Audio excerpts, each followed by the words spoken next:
Ouvrir une micro-entreprise de nettoyage, c'est l'une des activités les plus accessibles qu'il existe. Pas de diplôme, une immatriculation gratuite, vous démarrez en quelques jours, mais il y a une démarche, une seule que beaucoup oublient à la création et qui décide si vos clients particuliers récupèrent la moitié de votre facture en crédit d'impôt ou rien du tout. Je vous montre comment ouvrir votre micro-entreprise de nettoyage de A à Z et où se cache cette erreur. Commençons par le commencement. Le nettoyage est ouvert à presque tout le monde. Il suffit d'être majeur, aucun diplôme, aucune qualification, aucune expérience exigée pour du nettoyage de bureau ou de ménage chez les particuliers. Seules les activités très spécialisées comme la désinfection lourde ou le désamiantage demandent des qualifications propres. Pour le nettoyage courant, aucune barrière à l'entrée, c'est ce qui rend le secteur accessible et aussi très concurrentiel. Reste à passer de l'idée à l'entreprise et c'est plus simple que vous le pensez. Pour ouvrir votre micro-entreprise, tout se passe en ligne sur le guichet unique de l'INPI, obligatoire depuis 2023. L'immatriculation en elle-même de votre micro-entreprise est gratuite. Vous remplissez un formulaire, votre identité, votre adresse de domiciliation et surtout la nature exacte de votre activité. Pour du nettoyage, vous déclarez une prestation de service. C'est ce qui fixe votre code APE et le régime qui va avec, ainsi que les cotisations sociales. Dossier validé, vous recevez votre numéro SIRET et vous pouvez facturer. Sur la domiciliation, attention, le réflexe c'est de mettre votre adresse personnelle. C'est gratuit, mais ce n'est pas neutre non plus. Cette adresse devient celle de votre entreprise. Elle figure sur vos devis et vos factures et vos clients voient où vous habitez. En plus, la cotisation foncière des entreprises que vous payez chaque année dépend de la commune de cette adresse. Une société de domiciliation vous donne une vraie adresse professionnelle séparée de chez vous, souvent dans une commune où cette taxe est plus basse avec la gestion du courrier en prime, donc vous recevez plus du tout le courrier chez vous. Et attention, sur cette étape de déclaration, il y a une petite erreur qui peut suivre des années. Justement, l'immatriculation, vous pouvez la faire vous-même. C'est gratuit, comme je vous l'ai dit. Le point sensible, c'est la nature d'activité que vous renseignez. Elle fixe votre code et votre taux de cotisation pour toute la vie de votre entreprise. Et une erreur entre vente et prestation de service, ça change vraiment tout et ça peut traîner. Si vous préférez déléguer et être sûr que tout est juste, les services de LegalPlace préparent votre déclaration, gèrent l'immatriculation et là, si vous y avez le droit, avec une garantie anti-rejet du greffe. Et pour la domiciliation, c'est pareil, c'est aussi eux que j'utilise pour ma micro-entreprise. Ça sépare mon adresse perso de mon siège social de ma micro-entreprise. Les liens vers les meilleures offres du moment de LegalPlace sont en description. Et en plus, si vous voulez économiser 15%, vous pouvez utiliser le code SOFTDEAL. Ça vous permettra d'avoir une réduction immédiate de 15% sur la création ou la domiciliation ou même les deux si vous prenez les deux avec eux. Vos cotisations sociales en tant que micro-entrepreneur en prestation de services de nettoyage se calculent sur votre chiffre d'affaires encaissé, pas sur votre bénéfice. Et pour le nettoyage, que vous fassiez des bureaux ou du ménage chez des particuliers, le taux est le même. Les deux sont des prestations de services, soit 21,20% de cotisation en 2026 sur le chiffre d'affaires que vous avez encaissé. Le piège classique, c'est de se prendre pour un commerçant. Si vous vendez des produits d'entretien, cette part de vente est à 12,30%, mais le nettoyage en lui-même est de la prestation de service, donc 21,20%.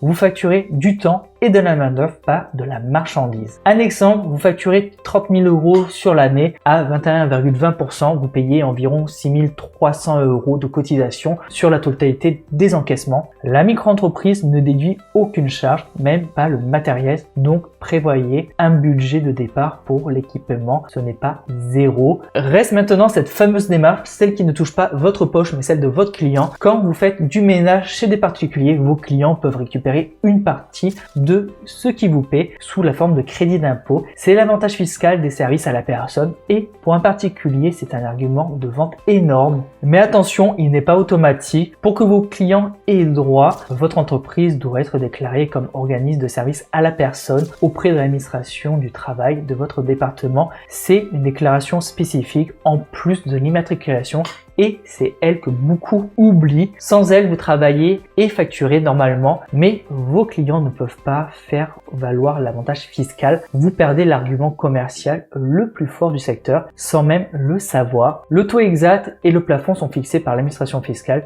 donc à vérifier au moment où vous allez lancer votre micro-entreprise de nettoyage. Mais le principe est simple. Ménage chez des particuliers plus déclaration service à la personne, donc SAP, égale avantage fiscal pour vos clients. Pas de déclaration, pas d'avantage. Et il existe aussi un niveau au-dessus de cette déclaration qu'on confond souvent avec elle. Dans les services à la personne, il y a donc deux niveaux. Le premier, la déclaration, c'est la formalité dont je viens de parler. Elle ouvre l'avantage fiscal et pour du ménage courant chez des particuliers autonomes, c'est ce niveau qui s'applique. Le second est l'agrément, est bien plus encadré et exigé uniquement pour les publics fragiles, garde d'enfants de moins de 3 ans, assistant aux personnes âgées ou handicapées à domicile. Pour une micro-entreprise de ménage classique, vous n'êtes pas concerné par l'agrément. Vous restez sur la déclaration simple et la formalité est légère. Et avant de signer vos premiers contrats, il y a quand même un point de protection à ne pas négliger. Le nettoyage, c'est manipuler les locaux et les biens de vos clients avec un risque de dégâts réels. Une assurance responsabilité civile professionnelle couvre les dommages que vous allez causer pendant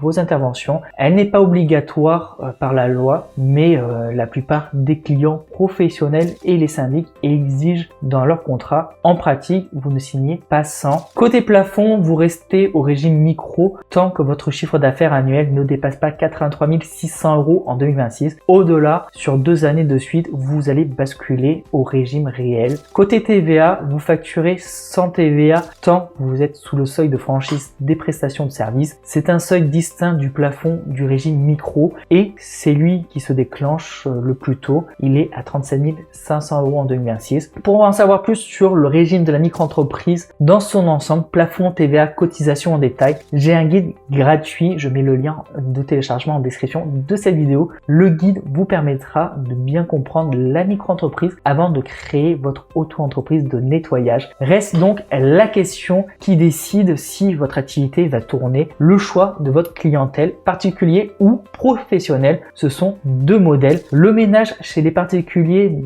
a des tickets plus petits, mais l'avantage fiscal facilite la vente et des missions récurrentes, souvent hebdomadaires. Du côté des locaux professionnels, les tickets sont plus élevés, les contrats plus structurés, parfois sur des appels d'offres, mais il n'y a pas d'avantage fiscal pour ce type de client. Et un point à aborder, souvent ignoré dès que vous visez l'avantage fiscal pour vos clients particuliers, c'est la déclaration service à la personne qui encadre votre activité. Y mélanger un gros volume de nettoyage de bureaux dans la même structure n'est pas neutre. Si votre objectif c'est le crédit d'impôt pour vos clients, c'est à cadrer avant de vous lancer, pas après. Avec ça, vous avez le tableau complet pour ouvrir une micro-entreprise de nettoyage. C'est à la portée de presque tout le monde. Pas de diplôme, une immatriculation gratuite sur le guichet unique. Vous déclarez une prestation de service cotisation à 21,20%, que vous nettoyez des bureaux ou des logements. Et surtout, si vous visez des particuliers, n'oubliez pas la déclaration service à la personne SAP, c'est elle qui ouvre le droit au crédit d'impôt pour vos clients et qui fait vraiment la différence pour pouvoir se vendre. Avec ces repères, vous lancez sans cocher de la mauvaise case et sans priver vos clients de leur avantage. Maintenant que vous savez ouvrir votre micro-entreprise de nettoyage, regardez cette vidéo. Je vous explique ce que vaut vraiment Legalplace quand on confie la création et les pièges du parcours. Je vous dis à tout de suite.